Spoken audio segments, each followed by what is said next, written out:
वेद का यथार्थ ज्ञान प्राप्त कराना कि पुरुष और प्रकृति दोनों अलग अलग है और इसका ज्ञान विवेक ज्ञान से होता है।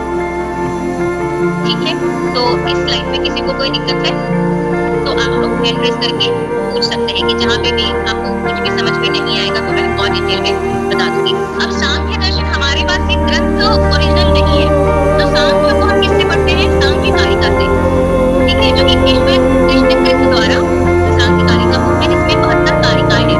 आप ऐसा समझ सकते हैं कि 72 पोथियां हैं, एक एक कारिका में अलग अलग चीजों को समझाया गया है।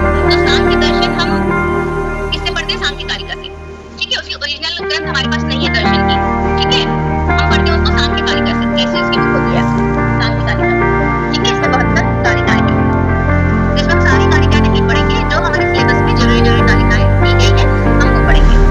के आभार से जिज्ञासा यानी कि उन दुखों को जानने की इच्छा या जिज्ञासा करो, तद अपघात के और उनके निवारण के लिए हेतु यानी कि कारण और उपाय के बारे में जानो। दृष्टि सा अर्थ जान लेने पर पहले दुख को जानो, उसकी दुख को जानने की इच्छा करो, फिर उसके निवारण के उपाय के बारे में जानो। सा अर्थ वह सांख्य की सिद्धि यानी कि सिद्धि को प्राप्त करता है जो उसको जान लेता है। चेतना एकांतत क्योंकि नहीं एक ही कारण पर पूर्ण रूप से सर्वथा अभाव होने पर। अभी क्या कहना चाह रहा है कि जान जाओगे, फिर उस दुख का जब अभाव हो जाएगा तब आप असली पुरुषार्थ को पा जाओगे। सांख्य जो पुरुषार्थ को सिद्ध करना चाह रहा है, ठीक है। तो 3 प्रकार के दुख की बात कर रहा है सांख्य कारिका अपनी पहली कारिका में। 3 प्रकार के दुख होते हैं, उसे जानो कि वो दुख क्या है और फिर उस दुख के निवारण के उपाय को भी जानो। इस स्लाइड में किसी को कोई प्रॉब्लम है? चलो आगे बढ़ते हैं।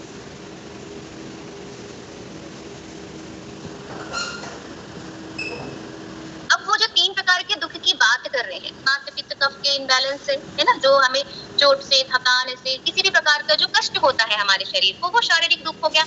अब मानसिक दुख क्या हो गया? जिससे हमारा मन व्यथित होता है ना, मन को जो दुख पहुंचता है। अब उसका कारण कुछ भी हो सकता है, चिंता, भय, क्रोध, शोक, ईर्ष्या, तनाव, है ना, जिनसे हमारे मन को दुख पहुंचे। तो इस प्रकार आध्यात्मिक दुख को हमने दो पार्ट में समझा, शारीरिक और मानसिक।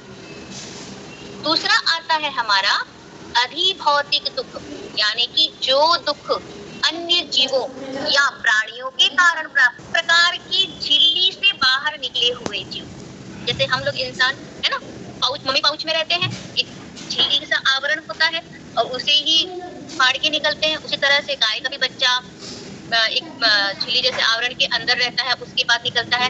तो जरायुज में क्या आ जाते हैं? जो किसी झिल्ली को फाड़ के बाहर निकले हुए प्राणी, ठीक है, जिसमें इंसान भी आ जाता है ना, बकरी, गाय, भैंस और भी जितने लोग किसी झिल्ली को फाड़ के बाहर निकले हैं तो वो जरायुज में आ जाते हैं।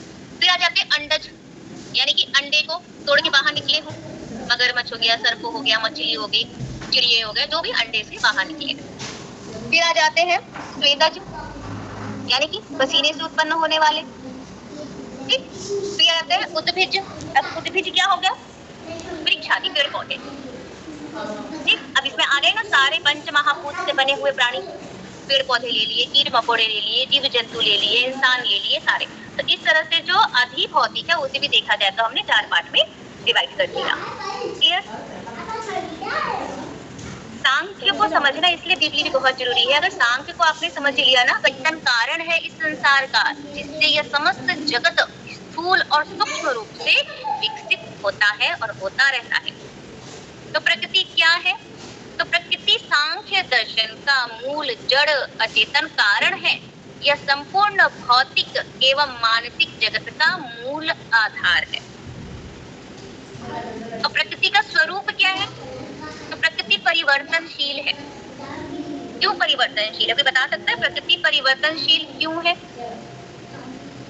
आप में से कोई बता सकता है प्रकृति परिवर्तन? हाँ जी अर्चना जी बताइए। करो। ठीक, हम जब जन्म देते हैं तो हमारे शरीर में परिवर्तन आता है।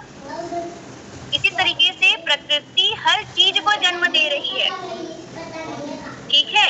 तो प्रकृति से ये सारा संसार बन रहा है, ठीक है, सारे जीव जंतु, ये जगत जो भी हमारे इस नग्न आंखों से हम देख पा रहे हैं, वो सब प्रकृति ही जन्म दे रही है ना।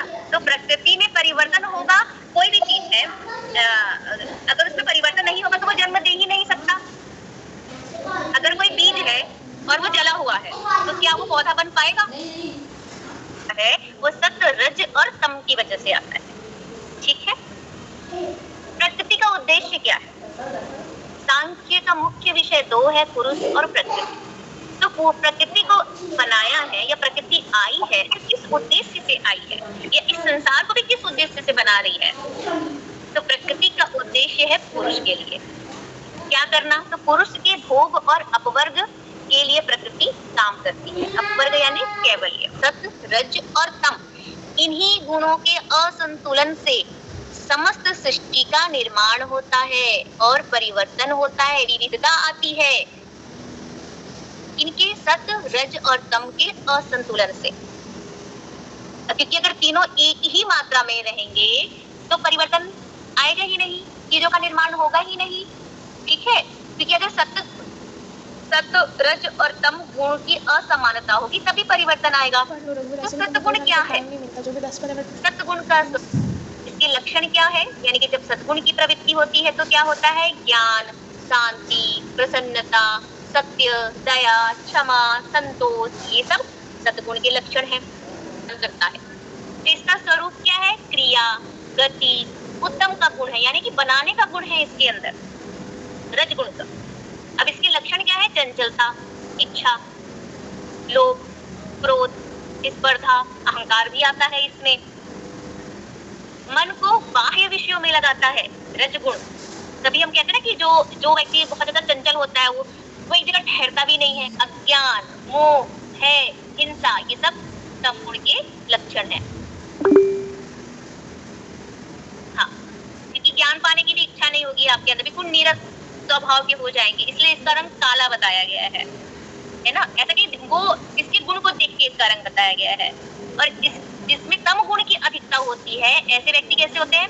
आलसी, काम में मन नहीं लगेगा, अविवेकी, क्रूर, भ्रमित रहेगा, ये करूं कि वो करूं कि रहने दूं, ऐसे मतलब कोई निर्णय लेने की क्षमता नहीं रहेगी उसके अंदर, या निर्णय लेने में बहुत ही टाइम लगाएगा। और इसका परिणाम क्या होता है? अज्ञान और मोह की प्राप्ति होती है, अधोगति का कारण बनता है ये। ठीक है, यानी कि एक तो गति होती है और उससे भी नीचे अधोगति। पुरुष में किसी को कोई डाउट है? नहीं ना। अब हम समझते हैं, पुरुष को समझ लिया, प्रकृति को समझ लिया। अब पुरुष और प्रकृति से ये संसार कैसे बना है उसे समझते हैं।